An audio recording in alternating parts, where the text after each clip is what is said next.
സഹയാത്രി. പൗരോഹിത്യസ്വത്വവും ദൗത്യവും അടിസ്ഥാനമാക്കി 100 ധ്യാന ചിന്തകൾ. അവതരണം ഫാദർ ഹെൻറി പട്ടരുമഠത്തിൽ എസ്.ജെ. സഹോദരൻ. നിങ്ങളെല്ലാം സഹോദരന്മാരാണ്. ഭൂമിയിൽ ആരെയും നിങ്ങൾ പിതാവെന്ന് വിളിക്കരുത്. എന്തെന്നാൽ നിങ്ങൾക്ക് പിതാവ് ഒന്നേയുള്ളൂ, സ്വർഗസ്ഥനായവൻ.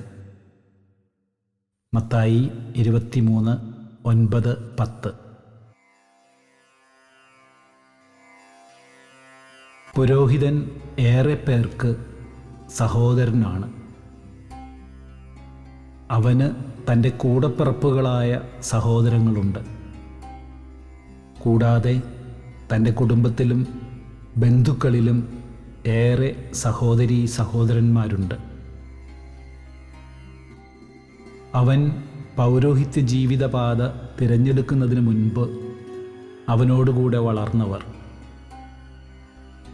ഏറെ അഭിമാനത്തോടും സന്തോഷത്തോടും കൂടിയാണ് അവർ തങ്ങളിലൊരാൾ കർത്താവിൻ്റെ ദൗത്യത്തിനായി സമർപ്പിച്ച് പുരോഹിതനായിരിക്കുന്നു എന്ന യാഥാർത്ഥ്യം സ്വീകരിച്ചിരിക്കുന്നത്. അവനെ ഓർത്ത് അവർ ദൈവത്തിന് നന്ദി പറയുന്നു. എവിടെയായിരിക്കുമ്പോഴും അവരുടെ സ്നേഹവും പ്രാർത്ഥനയും അവനോടൊപ്പമുണ്ട്. കർത്താവ് അവനെ ഏൽപ്പിച്ചിരിക്കുന്ന ദൗത്യം വിശ്വസ്തയോടെ നിറവേറ്റാൻ അവരുടെ സ്നേഹവും സാഹോദര്യവും അവന് വലിയ പ്രചോദനവും പ്രോത്സാഹനവുമാണ്. പരിശീലന കാലത്ത് ബ്രദർ എന്നാണ് ആളുകൾ അവനെ വിളിച്ചിരുന്നത്.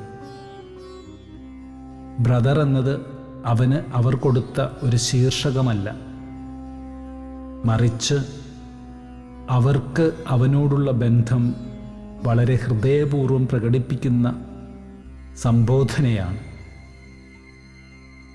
പൗരോഹിത്യ ശുശ്രൂഷയ്ക്കായി കടന്നുവന്ന അവന് സമൂഹം നൽകിയ സന്ദേശമായിരുന്നത്,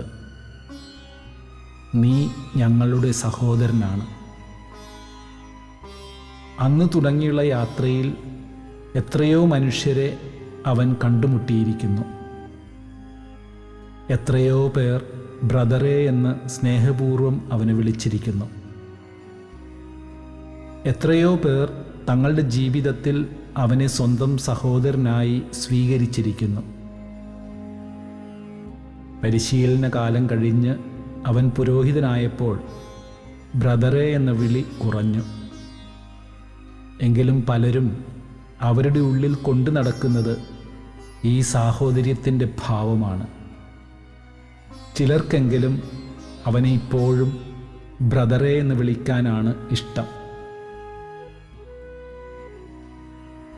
പൗരോഹിത്യ സ്വത്വം പുരോഹിതൻ്റെ കുടുംബത്തെയും ബന്ധങ്ങളെയും വിശാലമാക്കിയിരിക്കുന്നു.